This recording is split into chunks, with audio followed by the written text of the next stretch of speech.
안녕하세요 여러분, 오디오 고막 채널입니다. 우리가 지난주부터 불가지론자의 철학 탐구라는 이 코너를 마련해서 제가 이제 철학을 간간히 고막하는 방송하는 가운데 간간히 해보려고 그래요.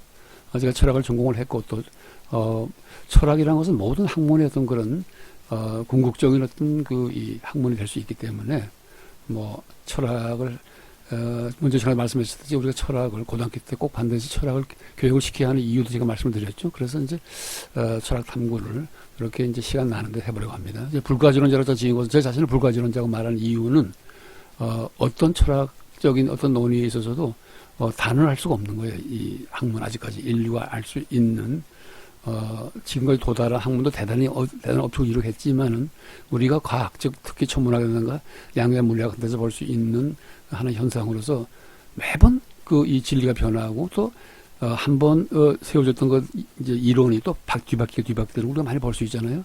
더더구나 과학 같은 경우는 과학이 진리를 유도하는 논리적 방식이 가설 연역적 방법이라는 논리를 사용하기 때문에 그렇게 될 수밖에 없어요. 절대적인 진리를 절대 말할 수 없는 겁니다.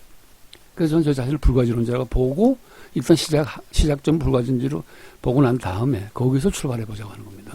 그래서 하나의 탐구죠. 이거는 어떤 결론을 내린 것이 아니고. 그래서 오늘은 의식이란 무엇인가라고 하는 상당히 중요한 주제이긴 하지만은 이 주제를 우리가 오늘 개괄적으로 다뤄주실 분이지 결코 깊이 상세하게 다룰 수는 없을 겁니다. 그래서 밑에 제가 정신, 영혼, 생명이라고 적어놨어요. 요 다음, 그리고 오른쪽에 이제 제가 사진을 보게 되면은, 도표를 보게 되면은, 이게 동의보감에 나오는 내용입니다. 그래서 이제, 제가 이건 조금 이따 말씀드리겠어요. 그래서 일단 우선, 왜 의식과 생명이 관계되느냐 하는 문제 말씀드리겠어요. 아리스토텔레스의 아니마, 영혼론이라고 하는 옛날 이제 이 고대 책이 있는데, 여기서 얘기하는 것이 어떻게 얘기를 하고 있는가 하면 아리스토텔레스가 생명을 가진 모든 개체들은 의식을 갖고 있다고 한다. 그 의식의 수준은 여러 차이가 있을 수가 있겠죠. 뭐 잠자는 의식, 식물의 잠자는 의식부터 시작해서 인간의 가장 또렷한 깨어있는 그런 정신, 의식에 이르기까지 의식의 어떤 여러 차원도 많이 다르겠죠. 그렇지만은 의식은 생명에서 유리한다고 아리스토텔레스는 얘기해서 저는 이 얘기가 아리스토텔레스가 정확하게 보고 있는 것 같아요.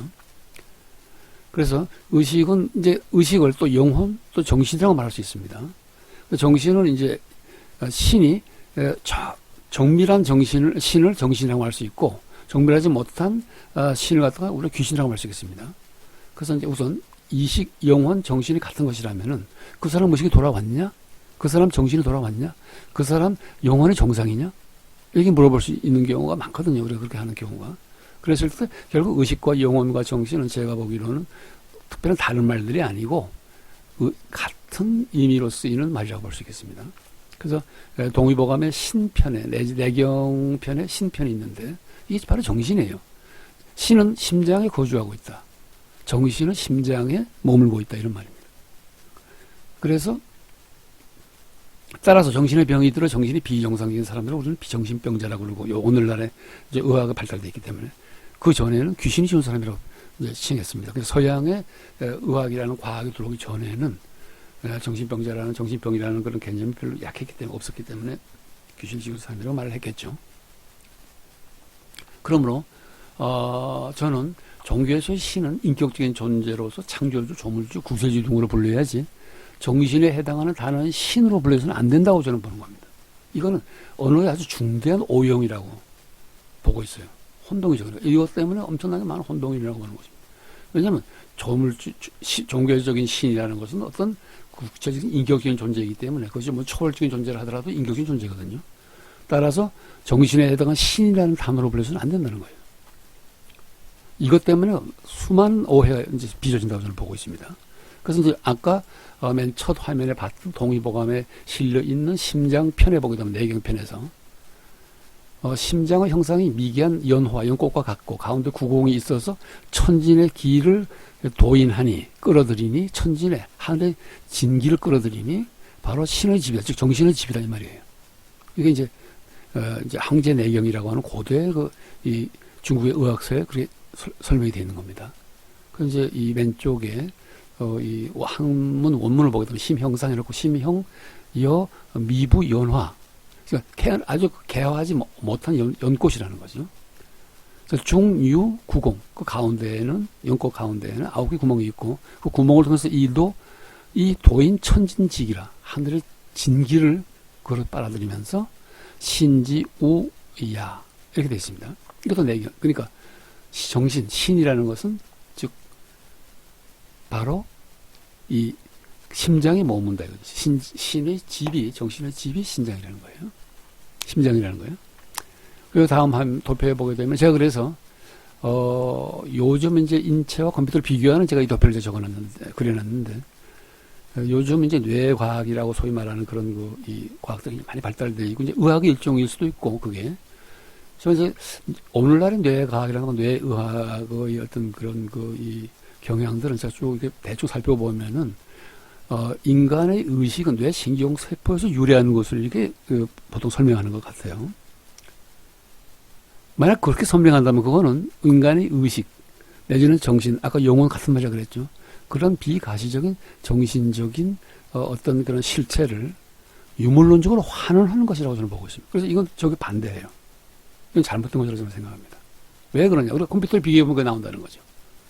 컴퓨터를 비교해보게 되면 컴퓨터에 우리 심장의 인체 심장에 해당하는 것이 CPU, 중앙연산 처리장치라고 본다면은 램, 메인 메모리라든가 보조기억 장치도 있을 거 아닙니까? 실제 작업은 거기서 행해지죠. 그러나 명령을 내린다거나 그걸 이 작업, 컴퓨터 작업을 총괄하는 CPU, 램에서 보조기억 장치에서 이루어지는 모든 컴퓨터 작업을 갖다 총괄하는 건 CPU에서 하는 거거든요. 그것을 심장이라고 볼 수 있고, 심장과 CPU. 그러니까 다시 말해서 인체의 의식은 심장에 있으며, 컴퓨터의 의식은, 명령을 내리는 의식은 CPU에 더 볼 수 있는 겁니다.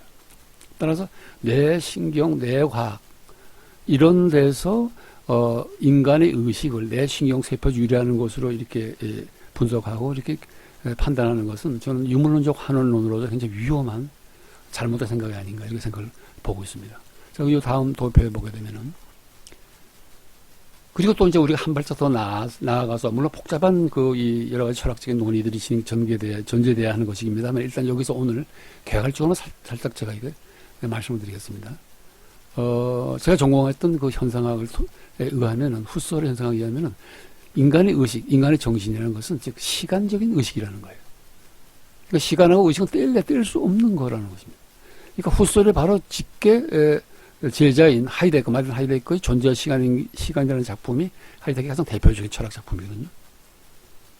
바로 후소이 말하는 내적 시간 의식에 관한 현상학이라는 책에서 얘기했던 의식은 정신은 시간 의식이다. 라는 데서 바로 유래되는 어떤 책이라고 볼 수 있겠습니다, 이게. 거기에 근거를 두고 있어요. 자기 스승의 이 시간 의식이라는 개념에서 발전시킨 거죠, 그걸 갖다가. 그리고 이제 프랑스의 생철학자인 앙리 베르그송 20세기 초기에 유명했던 그런 앙리 베르송이라고 하는 그 철학자는 정신이 존재하는 양태는 시간이며 양식이라는 거죠. 물질이 존재하는 양식은 공간이다. 그래서 우리가 정신과 물질을 갖다가 얘기하게 되면 당연히 자연스럽게 철학에서는 시간과 공간이라는 하나의 이 문제하고 연결이 되는 겁니다. 그러니까 사실 이 문제는 엄청나게 복잡하고 방대한 문제예요. 제가 여기서 간단히 요약하는 문제는 아니지만 어떻게 하나의 개관이라는 관점에서 우리가 오늘 살펴보기 때문에 그렇게 이제 말씀을 드린 겁니다. 그래서 여러분들도 이런 걸 가지고서 정신, 물질, 그다음에 시간, 공간이라는 문제 가지고서 한번 이렇게 생각을 해보는 것도 나쁘지 않을 것 같아서 제가 이제 말씀드린 겁니다.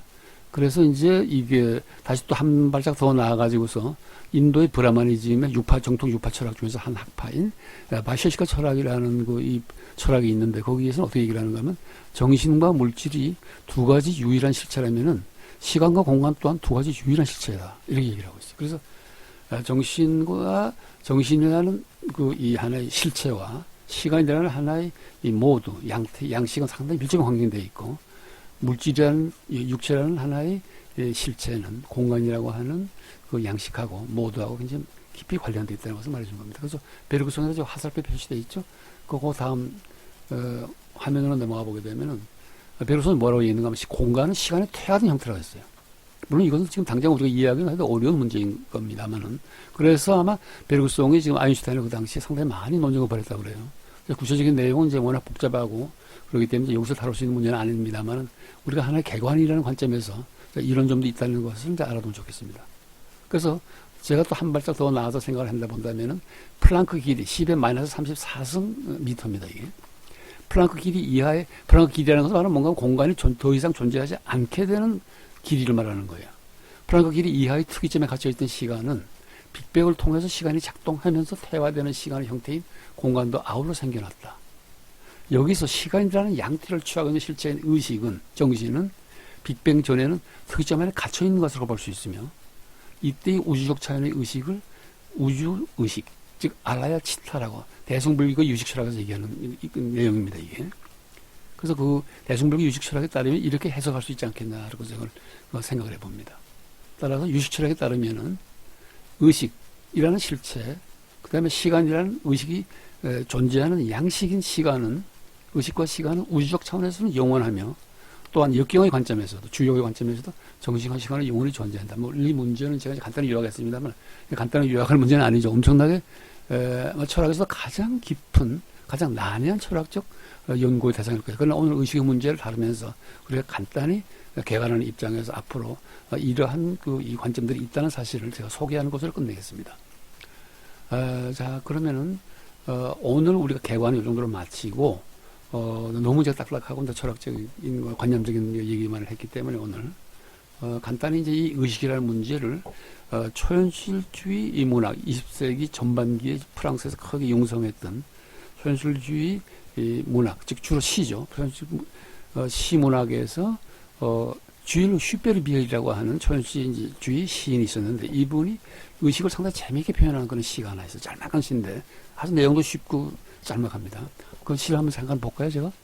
자, 우리가 잠깐 보면은 이게 빗방울이라는 시예요. 그래서 이제 인간만이 가지고 있는 의식인데, 생명체만 가지고 있는 의식인데, 이것을 빗방울이라는 하나의 무생물의 의식을 투여해가지고서 마치 그 빗방울이, 물방울이 의식을 가진 것처럼 이렇게 의윤화시켜서 만든 시인데 상당히 재밌어요. 그래서 제가 한번 읽어보겠습니다. 빗방울. La goutte de pluie. Je cherche une goutte de pluie qui vient de tomber dans la mer. Dans sa rapide verticale, elle luise plus que les autres, car seule entre les autres gouttes, elle eut la force de confondre que très douce dans l'eau salée, elle ne se perdra jamais, alors je cherche dans la mer.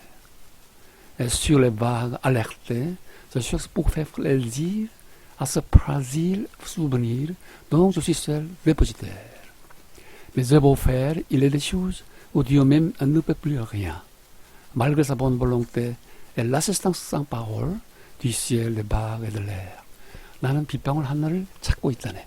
방금 바다로 떨어진, 빠르게 아래로 떨어지면서 다른 빗방울들보다 훨씬 더 반짝였던 그 빗방울을.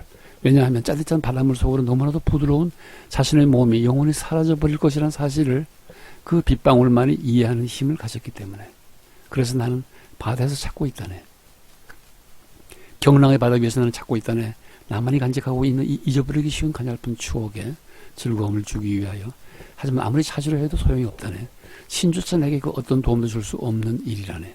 자신이 가진 선의에도 불구하고 신이 하늘과 파도 그리고 대기의 말없는 도움도 아무런 소용이 없다네. 상당히 이제 이 의식을 재밌게 다루고, 이 난해하고 이 어려운 철학적 의식이라는 문제를 갖다가 시적으로, 초현실적으로 상당히 재밌게 다루는 그런 시라서 제가 오늘 이 시를 다루는 너무 이 중요한 문제를 약간 어느 정도 이 무게를 줄이기 위해서 이 시를 한번 인용해 봤습니다. 굉장히 쉽고 아주 짤막한 재밌는 시예요. 자, 그러면 나머지 한 몇 번 남은 시간을 제가 이제 모차르트 피아노 소나타 12번, 케펠 333번의 2악장 아다지오를 다시 한번 제가 틀어드릴 테니까 그걸 들으면서 이 시를 다시 한번 음미해 보기를 바라겠습니다. 자, 그럼 오늘 방송 여기서 마치겠습니다.